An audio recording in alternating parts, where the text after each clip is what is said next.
at times of economic scarcity, generally the politicians in this country right now want to look for scapegoats, want to organize around race as opposed to around principle and around values. And I think that's a mistake, and I think that can be countered, but it's going to require the kinds of grassroots mobilization and the kinds of work at a local level that I think I talk about a lot in those chapters on Chicago. Wonderful man there, Reverend Wright. Right, and who is my pastor, and he is a wonderful man, and I think that's an example of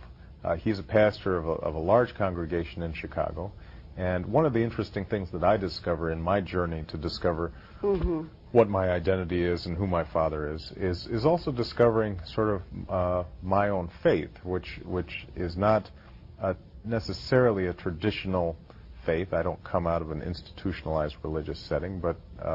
what becomes important to me as I work with churches in the south side of Chicago and low-income neighborhoods is to realize that all the stories and songs of the church, the hope that is embodied in the church, the sense of liberation that is embodied in the historically African American church, is really something that moves me deeply, and I think is probably the main pillar around which a lot of inner cities communities are going to be built. And Reverend Wright,